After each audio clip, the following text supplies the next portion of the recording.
Good morning, good evening, good afternoon, wherever you are in the world, and welcome. Welcome to the infinite way where spirituality meets humanity.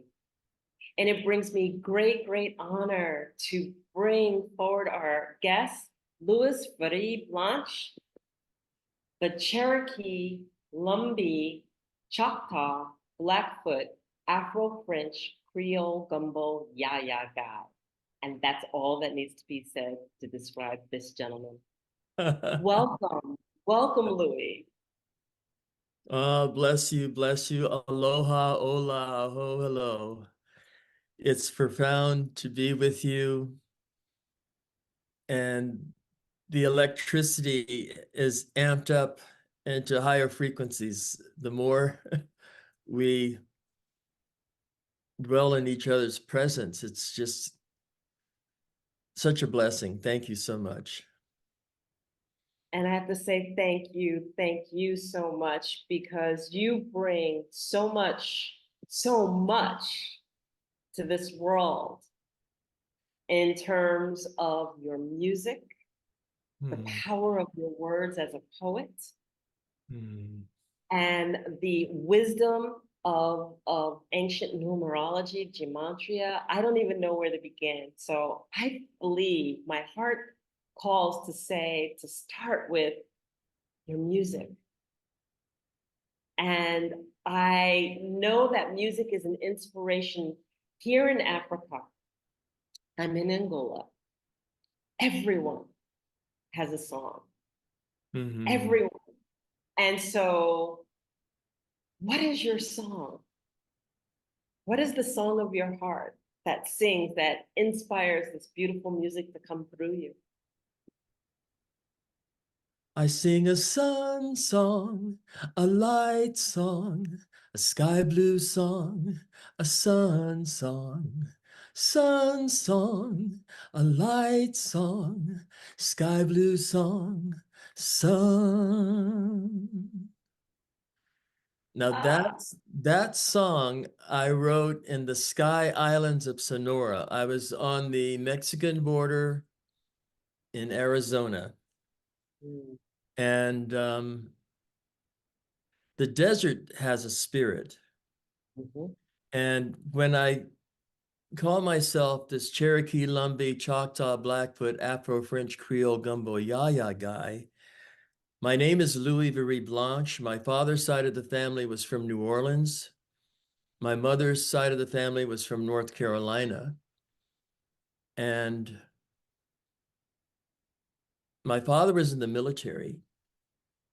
So I traveled. I lived in a lot of different places, but I had the opportunity of being, I was born in North Carolina, which they call the Tar Heel State.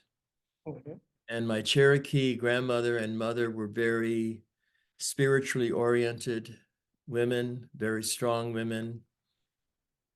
My grandfather on my mother's side, he couldn't read or write, but he could raise any animal and raise, had gardens. Everything we ate there came from his work in the field and manifesting, whether it was ice cream or preserves or wine, everything was homemade.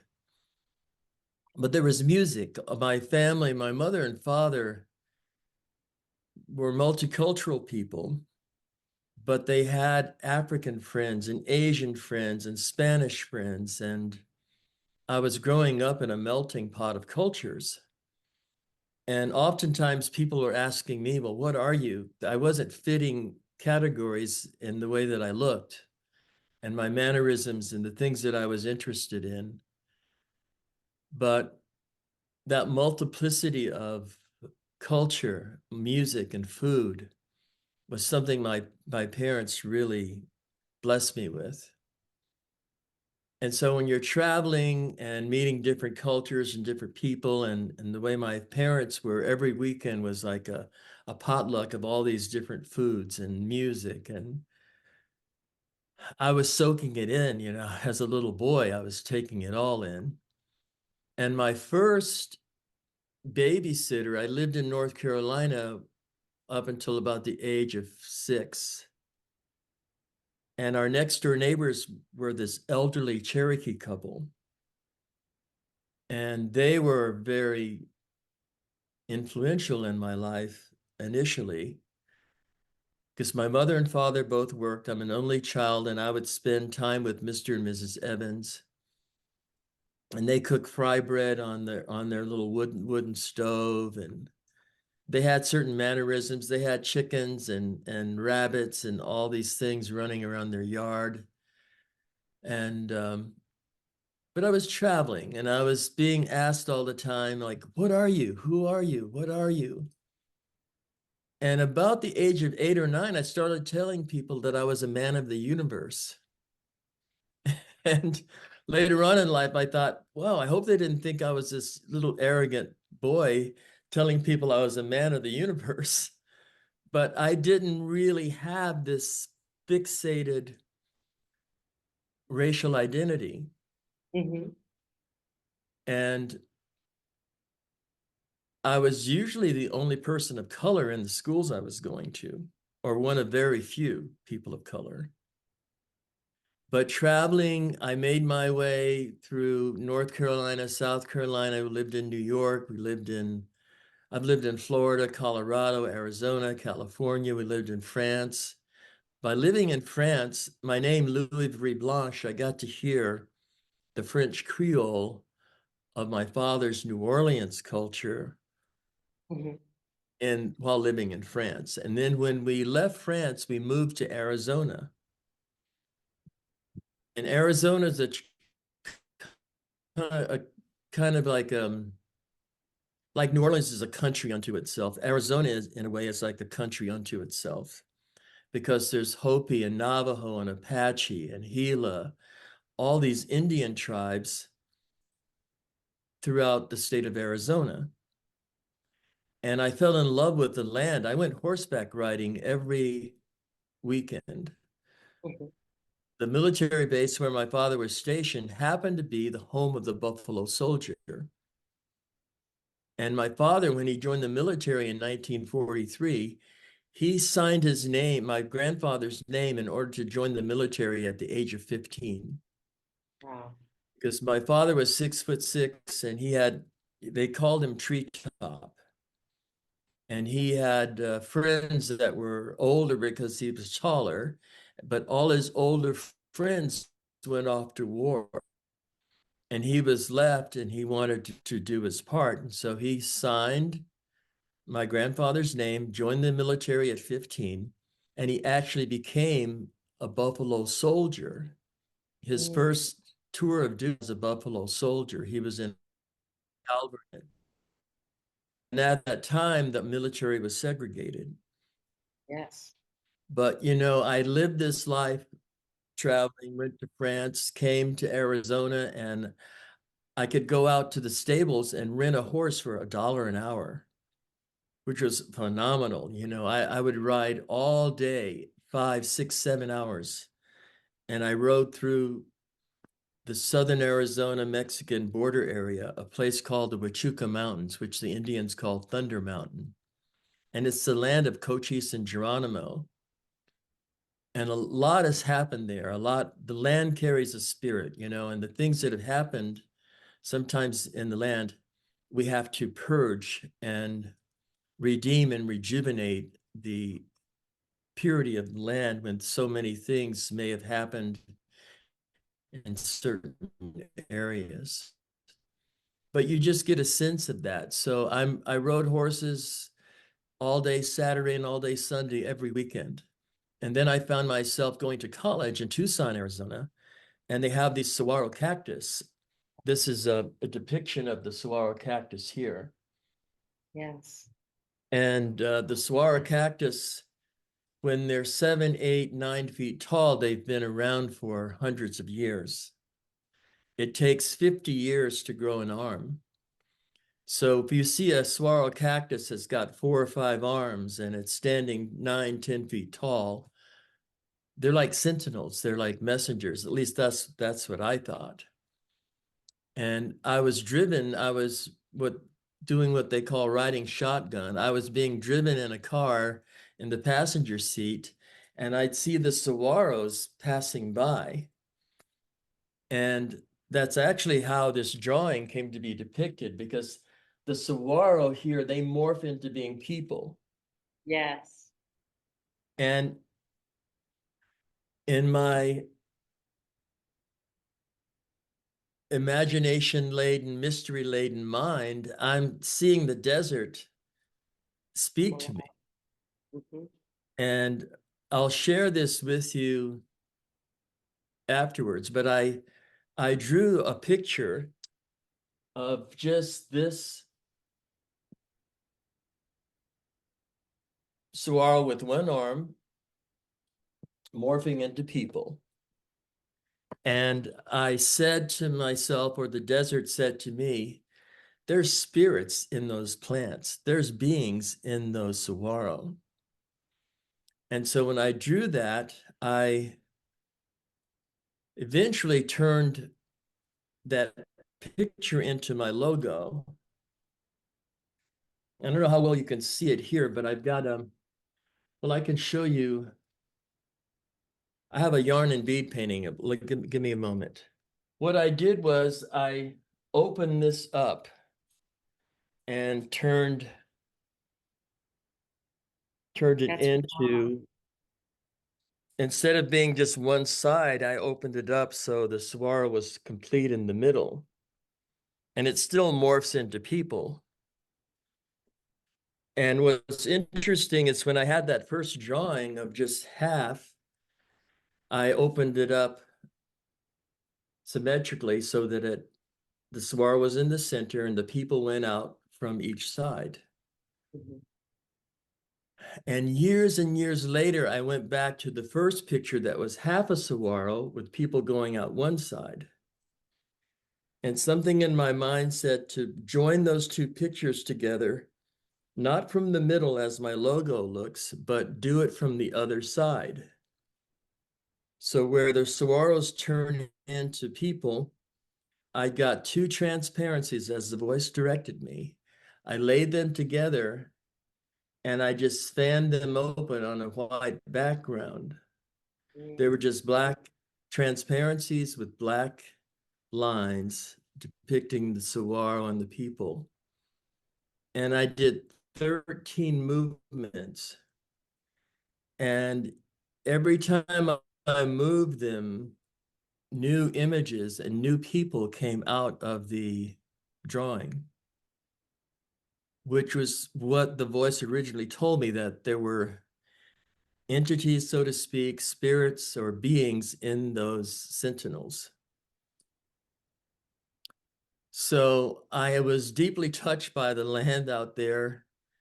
And it was one of my dreams to move into what they call the Saguaro National Monument. In Tucson, there's a Saguaro National Monument on the west side of town and one on the east side of town. And Gates Pass was this passageway where the native people would walk up this mountain. And at the peak of the mountain, they would look down into this valley, and there would be thousands of these saguaros standing. And I eventually lived out there. Okay. And I had it in my mind because it was 7 miles to the closest store when I was living there. Now, who knows how many miles it was for the people that lived there years ago to walk to find anything. And it gets to be 110 or 115 degrees in the summer there. Oh, yeah. Oh, yeah. Tires melting hot. Yes. And there's scorpions and snakes and Gila monsters, and you can't just hug a cactus, they're full of spines. That's right. That's But right. they hug you with their energy. The desert embraces you. It does. And then when the sky out there speaks to you with such power, when you're there on Gates Pass, it's a beautiful place to watch the sunset because the sky goes into just infinite colors and beauty. But it was living out there, and I had it in my mind that I was going to walk over that mountain and go into town. And while walking in the desert, that song, I sing a sun song, a light song, sky blue song, a sun song. And in the native culture, just like you spoke about the African culture, people that are close to the spirit of Mother Earth and Father Sky, everyone has a song. And people walk as if they're dancing almost. Yes, yes.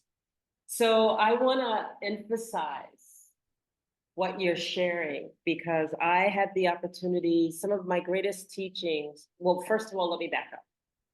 I have been, or I've spent time with so many grandfathers and grand elders, native, across the US. Hmm, Okay. I have Cherokee and I'm African. beautiful. And my training was under Ojibwe grandmother Isabel Mawasaki. And I learned from Lakota Shirley Sweet.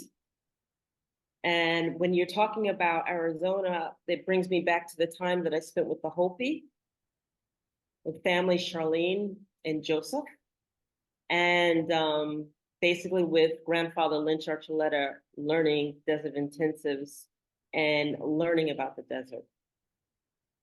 And some of my greatest lessons were in the womb of the mountains just south of Phoenix, between Phoenix and Tucson with grandfather, and going out there every day with him and Hmm. learning about how to be still and how to trust myself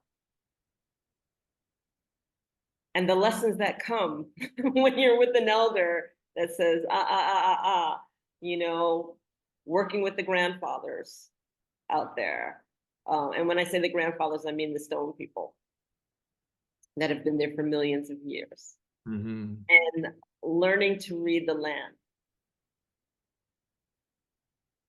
and understanding that the energy of it is so vibrant and so alive. Like I remember getting lost and basically talking to the plants and saying, please show me the way. And that ever so slight movement and learning to trust myself that that's what was just shared with me and finding my way that way. Hmm. So when you talk, when we engage and talk about the spirit of the land, the energy of the land, there's so many dimensions to Hmm. that, the seen and the unseen. Oh, yes. And so what a beautiful, beautiful initiation of understanding and engagement that the cactuses would reveal themselves to you, because that's what the land does. It chooses whether it wants to reveal itself to you or not. Hmm. And it's so beautiful when it does. Yeah, it was so pivotal in my life. I miss it Mm, tremendously. But you know, there are times when you're meant to be yes, where you have to be. Now, I yes. spent a lot of time there, and Arizona is one of those places where the native people were born and raised there. They know the land in an intimate way. But there's lots of people that have heard how beautiful Arizona is, and they're from all over the world. You know, there's Northern Arizona University, Arizona State, and University of Mhm. Arizona. There's Davis Mountain, there's military bases, there's all these magnets, you might say, for multiple diversities of cultures to come to Arizona. And when I was there, I arrived in 66 Okay. and I spent my junior and senior year of high school in Southern Arizona in Cochise County, the land of Cochise and Geronimo. Then when I moved to Tucson, it was a whole different terrain because the southern Arizona, Cochise County can be in the summer, it gets into the 80s and 90s. Mm-hmm. Tucson gets into the 110s. Phoenix Mm-hmm. can get into 120 and higher. Yes, And it I might stay experienced that that in way a all night long. you open the door, it's an oven, you close the door, it's an oven, and it's just an oven. It's hot. And it strikes you, how in the world did people live Mm. in Yes, commune with this land before there was water fountains down the street or air conditioning or coolers, you know? exactly. Like my Exactly. father tells me this story in New Orleans, which is very humid. Mm-hmm. Lots of front porches. In the evening, people sat on the front porch and they had their fans. And like in the Smoky Blue Ridge Mountains, the people would sit on the porch and play music and sing and make ice cream. They did things on the porch outside. Outside. And my father said when air conditioning came to New Orleans, the people weren't on the porch as much as they used to be. But in Arizona, I remember priding myself in staying a whole summer in Tucson. Because if I had gone down south to Cochise County, it would be 10, 20 degrees cooler and not so much of a initiation into The honoring heat. how to live in the desert during the heat of the summer. Yeah. But Yes. the process of falling in love with Arizona, and we went to places like Seven Falls, or you can be in Arizona in the desert and drive 45 minutes to a place called Mount Lemmon, and there'll Mm-hmm. be snow on the mountain. And then you can drive 4 hours south and be in Mexico at a beach. Yes. So it was very interesting. But when I was in Tucson, the only concerts that we could go to were in Phoenix, Okay. which was a 3 hour round trip to go from Tucson to Phoenix and back. Okay. And you were mentioning the area between Phoenix and Tucson. Mm-hmm. Picacho Peak Yes. is a peak that's off of Interstate 10 there. Very powerful energy there. I mean, I don't know where in Arizona there isn't powerful energy, Full energy. Exactly. you know, because it's just, it left an impression on me, but you know, I was there at a time when you could walk, hike into the mountains and find these like seven falls. We could swim naked and not ever see a person all day long. Now, unfortunately, there's parking lots and shuttle buses, and it's such a beautiful place, but it wasn't kept a secret. Everyone knows now, and people are Right. moving there Right. by, you know, just by the thousands, they say. Yeah. But there's some interesting things going on. Like I have a friend who lives, there's a place called Turkey Creek in Cochise County where they say Geronimo jumped over Turkey Creek is one of the Mm-hmm. mythologies. And it was Geronimo and Cochise's stomping grounds, these places where people are, there are now suburban communities built. Okay. And we're having to be very considerate of the land because it used to be to drill a well and get water, you could 50 to 100 feet, you might strike water. Now the water table is down 200 or 300 feet. Yeah. And water is a precious commodity. Yes, it is. And people in the desert, my friend who lives on the land down in Cochise County, they stopped, for instance, is really a telltale sign. They used to guarantee 50 to 75 years of water when you bought a home in Arizona. They no longer guarantee water. Uh-oh.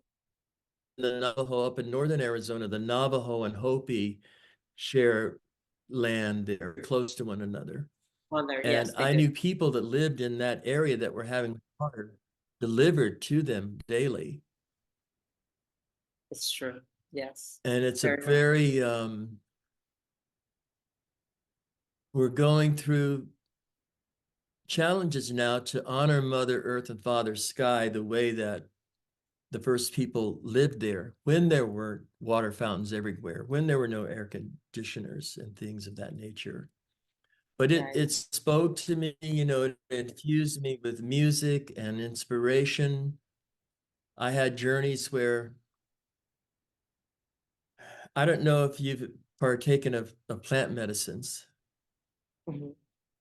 I but have. I had some journeys with peyote in the desert that talk about coming alive. I mean, she really comes alive and speaks to you. Mhm. Every little grain of sand, you know, and Well, but it was profound for me. that gives us a great segue into What's your that? artwork. This gives us a great segue right into your artwork because your artwork shows it. Your artwork shows those journeys. For my eye, and when I see the kachinas and when I see, even the one you just presented behind you, that tells me that you've journeyed with the plant. Do you want to share a little bit about that? Yes, you know, I have to give thanks to the elders that I met along this journey because there were people. One of the ladies that I met, she and her husband called themselves Mama Cal and Papa Cal. Mm-hmm. They were Cherokees that lived in Oklahoma, and they had a dream that they were going to go to California. They made it as far as Arizona. They never lived in California, but they visited California at a time when there was so much foliage on the coast of in what I call the ha ha holy lands of Los Angelinos. Imagine when there was nothing but foliage and Yeah, you clap your hands and birds of 1,000 different colors would come out of the trees. I mean, that's how they saw the land. Mama Cal and Papa Cal told me stories about buffalo that were roaming the lands out there. yeah. But I was gifted a big, beautiful peyote button by a dear friend. And when the time was right to partake of that, I did. And for me, I had to be in nature. It wasn't a party in a disco or inside a room or in a house. I had to be outside in nature. And those moments were pivotal moments in terms of opening those invisible doorways of perception. Because when I wasn't on plant medicine, the plant medicine was speaking to me when I was driving or walking through the land. But then when you partake of the plant medicine, and you know, you reach that point where you feel a little queasy, you don't know if you're going to make it, but you surrender to the process. Yeah. And that surrendering opens up portals and visions and vortexes of what thankfully for some of us doesn't just remain as a state of mind. States of mind can be fleeting, but permanent states of being are everlasting. And when the plant medicine speaks to us, or when it spoke to me, and I'm surrounded by the desert and the rocks and the plants and the animals, it left lasting impressions on me. I remember feeling so much love and so much light from the process. I felt the purity of the essence that we strive to awaken in humanity now more so than ever. And it's interesting that more and more people are experimenting and trying plant medicines. Mhm. But I'm thankful that the innocence that I was thankful to have when I approached those journeys remained pure and left lasting impressions on me. it influenced my writing, my music. And then what I've been noticing, because those are moments of timeless splendor. Yeah. I journeyed with some Mayan elders. I was in Guatemala in 2010, and the elders put together Amaretta muscaria. I think it's a mushroom concoction. Okay. But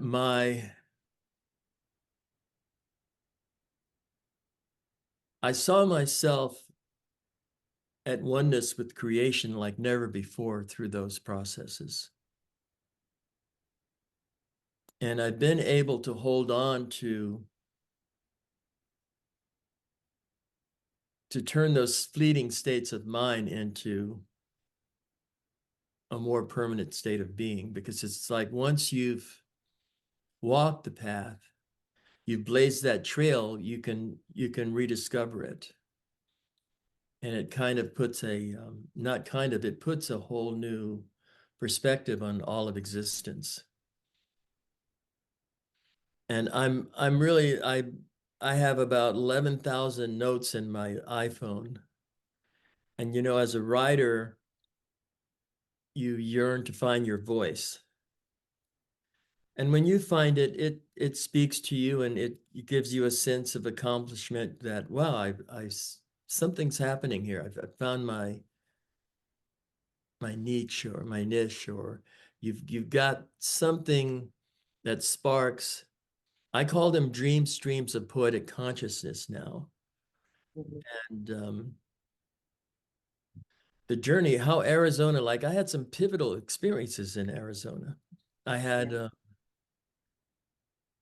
a broken heart from a relationship that was an initiation, that was followed by lots of lucid dreams with and without plant medicine, lucid dreams with and without the plant medicine.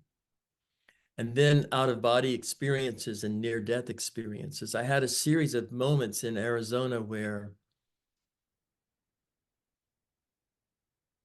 the heartache of the relationship that ended led to receiving a postcard with a picture of a deer on it from this lady. And I pasted that postcard in the first page of my journal. And back then I would hear words, and I didn't have a journal. Before I had this journal, I would hear words and notice that they kept coming back. And finally I said, you know, maybe I should get something and write them down. So Right. I got the journal, and I had the journal, and this postcard with the picture of a deer on it was pasted in the first page of my journal. And I was living on the east side of Tucson in Saguaro National Monument. And I had two roommates. We were sharing this 4-bedroom home. And one day I go to pick one of my roommates up, and I come back to the house, and there's fire trucks all around the house. And I had been buying albums since I was 4 or 5 years old. I had thousands of albums. All of my family photos were in this fire. Everything I owned except for a leather bag with my journal in it was in the fire. And I was not sad over what I had lost, but I was happy over what I still had. And that journal of writings became my first album, which the song I'm singing, Sun Song, this was the album. And it just so happened that the gentleman that designed this censer symbol with Egyptian hieroglyphics, there was a pyramid researcher named Dr. Patrick Flanagan, who had a studio and a laboratory in Tucson. And he gave me permission to use that censer symbol with my music. The journal that I had saved in the fire had poems and lyrics that made up this album. And those poems and lyrics had been inspired by my journeys through the desert. Wow.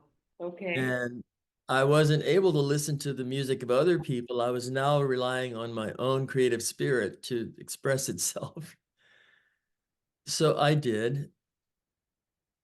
But before that happened, some friends and I are sitting around one afternoon and we say, let's go to Mazatlan, Mexico. So on the spur of the moment, we get in our cars, we drive down to Nogales, Arizona, we cross into Nogales, Mexico, we get on a train and we ride the train into Mexico, and we're going to the beach every day and going to this restaurant at night. And one night my bag, which is the only thing that survived the fire, was stolen. Mm. And I went to the cathedral in Mazatlan and I'm searching my soul. I said, wow, I broke up with the love, what I thought was the love of my life. I had a fire. I was driving a neighbor with her little daughter to see her husband in California. I was driving a Carmen Ghia and I fell asleep driving. Oh no. I heard gravel and grass and I turned the wheel of the car. We crossed the freeway. The car went airborne. And I went out of my body. And when all was said and done, the car bounced and bounced. It landed upright, but it was flat. You know, I'm 6'3", and the roof of the car would be over my head, and the window, you know, you put your arm out the window. Well, the roof of the car was flat. I elbowed the door of the car. I got myself out, and I got the lady and her daughter out. And we had not a scratch or a bruise. We were all protected. So this journal, I'm in Mexico and this journal in my bag being stolen, I went to the cathedral. I'm searching my soul every day, asking, what am I being shown here? The loss of the relationship, the bag being saved from the fire, lucid dreams. Now the bag is stolen. And one day while I was there with my eyes closed, I opened my eyes and this gentleman was reaching his hand out. We shook hands and he just walked away. The next day when I left the cathedral, another man came up to me and he motioned for me to follow him. And I followed him and then he motioned for me to wait. And he brought my bag back to me with my journal in it. And I was so excited. Took him to the restaurant and I bought him dinner, and the bartender translated for us because I spoke very little Spanish and he spoke no English. But he told me that Mazatlan is called Land of the Deer. And because the first thing they saw when they opened my journal was a picture of the deer, he said, you know, when they take your items, they don't bring them back. They throw away what they don't want and they keep what they want to keep. But Spirit spoke to them and told them to bring my bag back to me. And if they hadn't, I wouldn't have been able to do this album. Wow. And but you know, so many things. Arizona, I was having dreams while living in Arizona. I was having dreams of Jamaica. Okay. And I was planning on going to Alaska because I had friends that were in Alaska working and they were making a lot of money. And I thought, well, I'll go to Alaska and I'll make money to do my music. And I was really already packed to go to Alaska. But I started having these dreams of Jamaica. And I went to Jamaica at a time when Jamaica was very volatile, lots of violence. Bob Marley had been shot at. He had left the island. Yes. And I had made my mind up that I was going. I went to the lady who became the mother of my 4 children. She lived in New York, and I went with her to New York, and I was going to go down to Florida and fly from Florida to Jamaica. But while I was in New York, the people that knew about Jamaica were telling me, you shouldn't go to Jamaica, you'll be beheaded. They said, man, everybody carries a machete, they'll just chop your head off, man. It's very violent. Don't go there. But I did not take no for an answer. I go to Jamaica and I've got a little cassette recording. Before I did this album, I had a little cassette recording of these songs I had recorded in Arizona. And I was told by the voice to go to Harry J Studios in Kingston, which was where Rastaman Vibration, almost all of the classic reggae albums came out of Harry J Studios. And I went to the studio, and this engineer that was there, his name was Sylvan Morris. And he listened to my music. That Sun song was one of the songs on that cassette. I had another song on there called Outlaw. And he listened to it and he said, picture music, man. This is picture music. And he said, listen, Harry J is not here right now, but I will tell him about you. So I went back I was living in Negril in a thatched hut, like a teepee. And I get a letter from my mother telling me that my father's going in the hospital.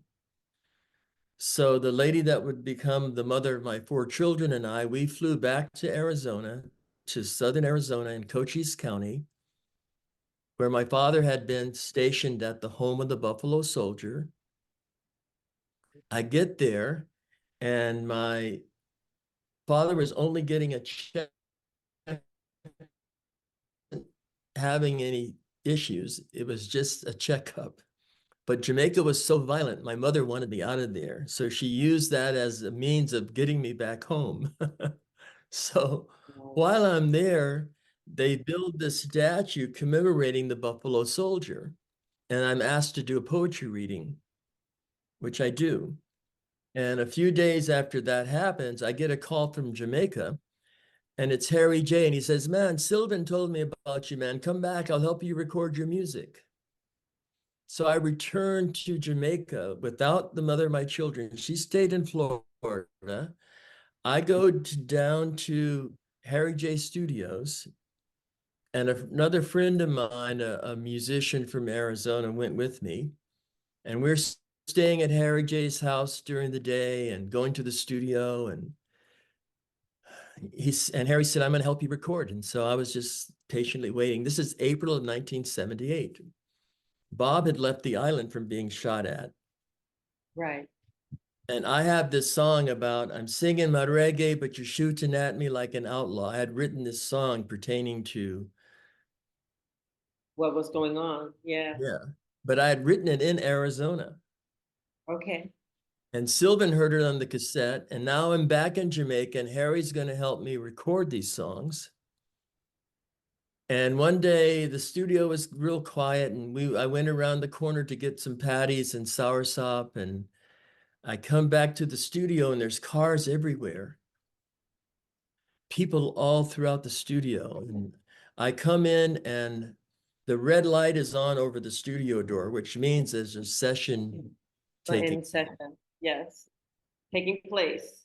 But I don't heed that call. I just open the door and I go in.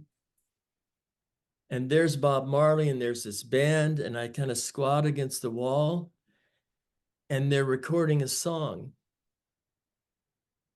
They're recording the song Buffalo Soldier. Ah. And I had just traveled from the home of the Buffalo Soldier in Cochise County, Arizona, and flown back to Jamaica. And these are the kinds of moments that I call them epiphanies of synchronicity that have been, I call them cosmic stepping stones and invisible breadcrumbs. They've just been leading me. And you know, as we speak, just a few months ago, the One Love movie was released. Yes. And Bob returned to the island in April of 1978.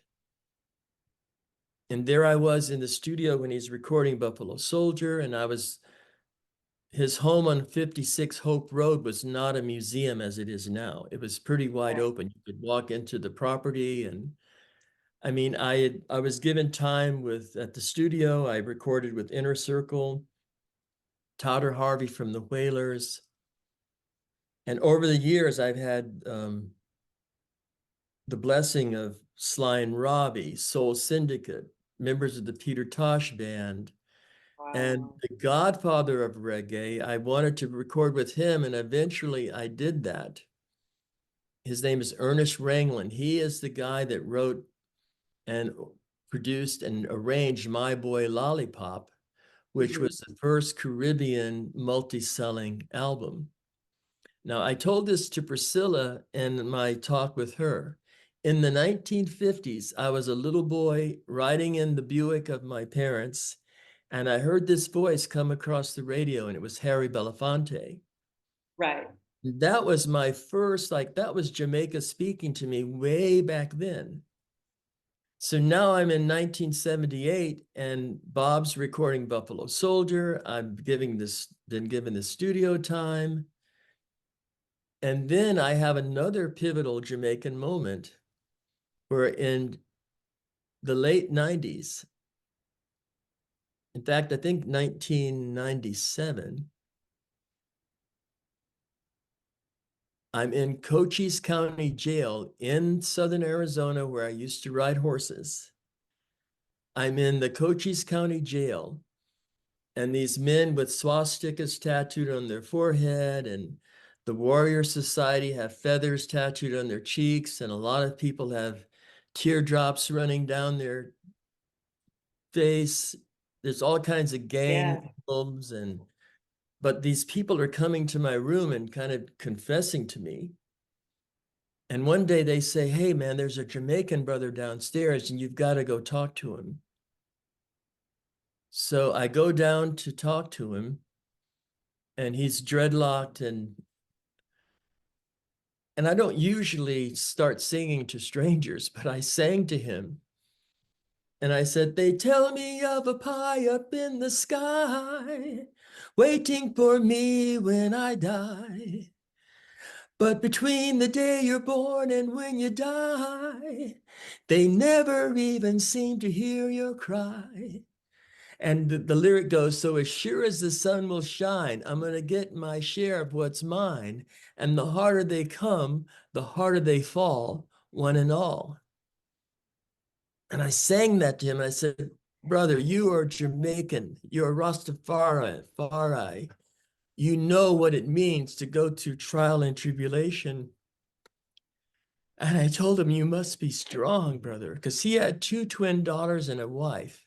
And there he was Wow. arrested in a Cochise County jail in Arizona.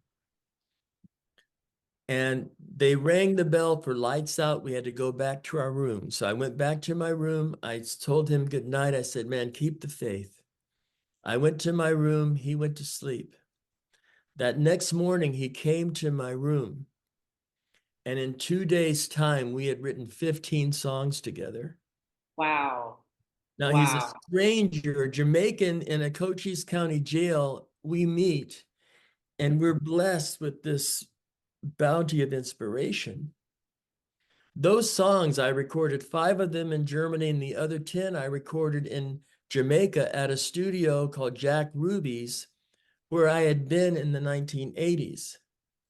So right now I'm kind of reeling through. I saw the One Love movie, and there's so much. They did an incredible job with that movie, but Right.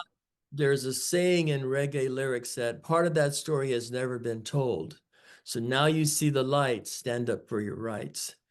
And in many ways, for me, I'm standing up for my creative rights by telling the story of how from the 1950s, I'm hearing Harry Belafonte. In the Mhm. 1970s, I'm having lucid dreams. I have a fire. I have my bag of lyrics and poems stolen and brought back to me. I record songs, I put them on a cassette. I go to Jamaica with that cassette. Sylvan Morris hears them and calls it picture music. Harry J invites me back to the island. I do a poetry reading for the Buffalo Soldier. I'm in the studio and Bob's recording this song called Buffalo Soldier. And it's like just one epiphany of synchronicity after the other that brings me here before you right here now. And who can appreciate your story fully. Oh, Fully. bless you, bless you. That's It's been a journey. amazing because that journey of putting you right there with Bob at the prime and having been at the it just the whole synchronicity and the alignment, it's just amazing. It's really, really amazing. And to me, it's a testament that Great Spirit puts us where we need to be when we're inspired and we move, those are your leap of orbits. That's what I Oh, like to yes. call them, leap of orbits, Yes. because it shifts you forever. You are now at the next octave of your life because you've been given a certain amount of knowledge and wisdom or experience that has changed the focus and view of life forever. And then it's our time. So how beautiful that is, and what a wonderful experience to have had and to have shared. And you know what? I would have been that person going to Jamaica too, because what people don't understand is that spirit, great spirit tells us when we're going to be in trouble and That's also right. tells us when we're going to be safe. That's right. So I know when you said, I'm going anyway, that spirit spoke to you and said, you don't have to worry about that. And everybody's projecting fear and projecting all of their ideas of what it's going to be like and their fear and in the story. And we're like, I'm not going to have any part of this story because it's not my story. That's your story of fear. That's right. I'm going. And you would have missed it had you adhered to everybody's fear and adhered to the stories that they were trying to tell. This is so profound and such a lesson. And I want to make sure that our audience hears it because when you hear that calling, when you know what you have to step up to it, or you miss something that is life changing. And to have not listened to it, you would have never met Bob Marley. And, the energy and the light that he brings, he was history. He was history in the making. And those types of leaders come every once in a while, but not Let me every day. share another little tidbit. In 1981, Bob passed away in 1981. Right? And I'm back in Jamaica. I'm at a place called the Sandhurst Hotel. And it was a place I had gone to in the 70s that I had dreamt of in my lucid dreams. I was like dreaming things on Monday and then living them on Tuesday. Mm-hmm. And I'm at the Sandhurst in 1981. I've got a room down by the pool. And a few doors down, there's this lady named Lucy and her son, Julian Marley. Because Bob didn't have a will. He had children with Rita and he had other children with other people. But I'm in my room and Julian was 5 years old then. And he was coming to my room and he would say, I want to sing Bob Daddy's song, Bob Daddy's song. And I had a little cassette recorder that I carried with me, a little Radio Shack cheap cassette recorder. And Julian would come to my room and we would sing together every day. And I have this cassette right now. And Julian just won a Grammy, a reggae music Grammy, just this Oh, year. okay. But I was on Hope Road and I saw Ziggy and I saw Bob's children when my children were little, as they say in Jamaica, little picnics. But so many, many messages from Spirit have put me here. And this is the first time I've ever shared this story this way. I've told it to friends, but I've never documented it. In fact, I did a talk with Priscilla and only shared part of it. I Mm-hmm. didn't even get to the parts that I shared with you today. And what was interesting is when I was talking to Priscilla, she said, the One Love movie of Bob Marley's going to be coming out soon. And I said, no, I didn't know that. Well, it came out March 1st, and I saw it March 1st when it came out. And I know that time. I know there's things that were left out of the movie for good reason.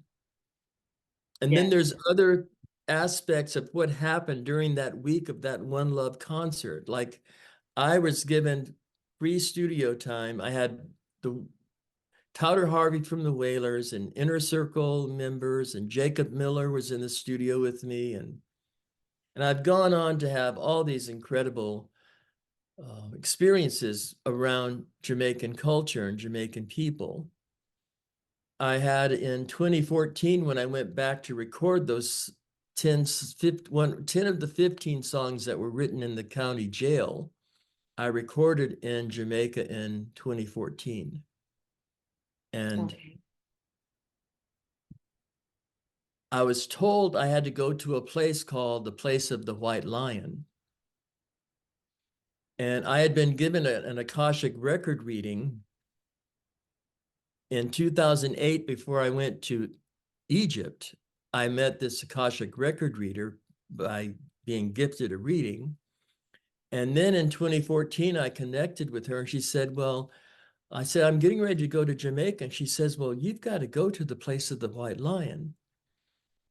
And she said there would be water, bodies of water that I would go to, and that I had to sing in those places. And she said, not many Mm-hmm. people know about the place called the Place of the White Lion. And I did a yarn and bead painting of that.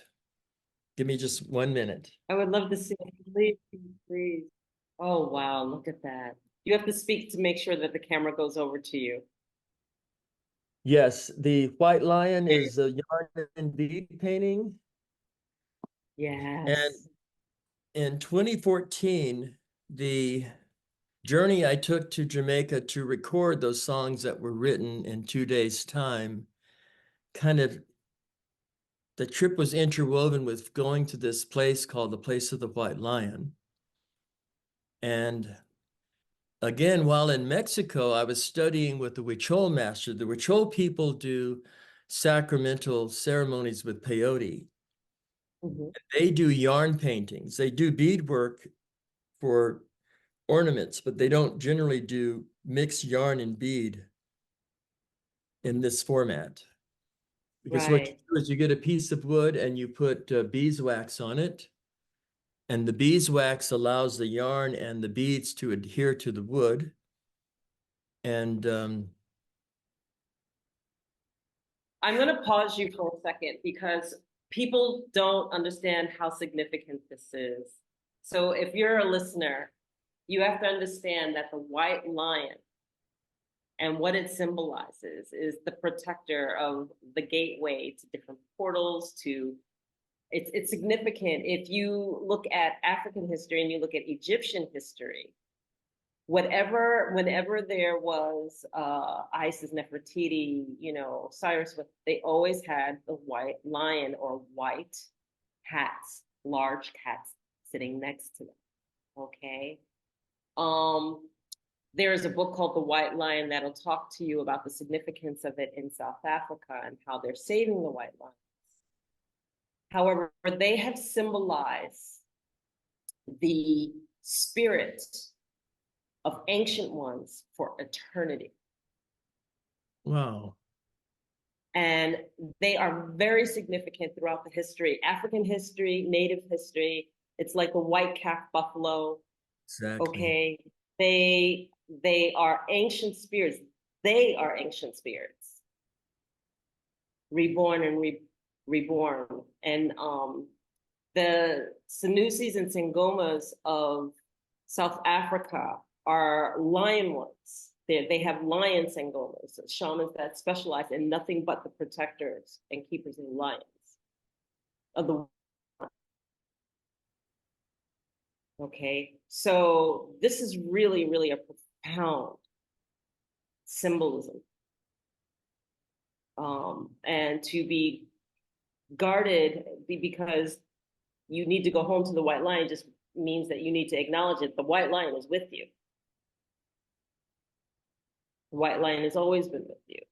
So I just wanted to pause because it's there and it I just wanted it to be noted. Well, thank you. You know, I was told that Ethiopians made a journey with the Ark of the Covenant Yes. and went through Jamaica, and that the place in Jamaica known as the place of the White Lion had significance pertaining to a journey that I was on in some other lifetime. But I didn't know the details of what you've shared. I didn't know those specific details. Oh, yeah, absolutely. So, I what a do what I blessing you. call jumping in heart first. I just jump in heart first into the magic of the moment and see what What it a blessing brings. you are. Oh my goodness. You know, we've been going on for about an hour and a half now, and Oh, I bless want to you. ask you to come back. Would you come back? Because I still want to have the conversation with you about gematria and just the cosmology and how and your view of it.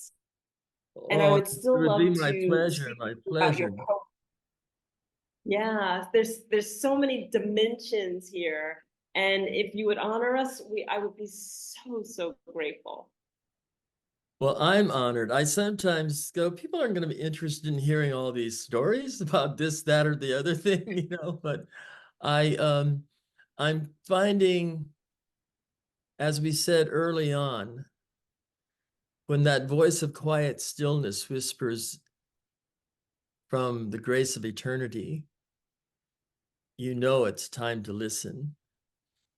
And again, those serendipity doodahs, I call them serendipity doodahs, the cosmic stepping stones and invisible breadcrumbs of like how I met Brother David and how Brother David introduced me to beloved Priscilla, and how in my first talk with Priscilla, we talk about the Bob Marley One Love movie coming out. And I talked to her a little bit about Harry Belafonte, but we didn't get time to really explore. And then I see you and beloved David, and I'm so deeply touched. And the next thing now, here we are. Yes, So yes. And I'm so grateful that Great Spirit, the Creator, made this possible and this divine alignment. It's been absolutely amazing speaking with you. You have so much to offer, and we are so blessed to have you here in this world, in this here and this now. And, my thank you for pleasure, my saying honor. yes, because I'm going to schedule you right away to come back. And is there anything that you want to leave the audience with? Well, I will leave you with something. I introduced my program called Conversations with Elders by Mhm. saying we roll out the red carpet of golden liquid love light in honor of mother, daughter, sister, lover, warrior, priestess, goddess, and friend. And I know that you embody all those, the essence of each and every mother, daughter, sister, lover, warrior, priestess, goddess, friend. Thank you. Thank you Thank so you. much. So, this has been another episode of The Infinite Way and honoring Louis-Virie Blanche. And you have to check out his website because you didn't mention that. So, do you want to mention the Constant Creative, correct? It's www.constantcreation.org. ConstantCreation.org. It's a must see, an absolutely must see with his music, with his artwork, with his poetry, a little bit of everything. So thank you again, Louis, for being here, for honoring us, for sharing your wisdom. And if you liked what you see, share it. And please subscribe, and we will come back with part two honoring Louis. And thank you again for being here. Oh, bless you and thank you. It's my honor and privilege. Truly, truly. Thank you. And thank you, my audience, and we'll see you soon. Bye bye. All right. Bye bye.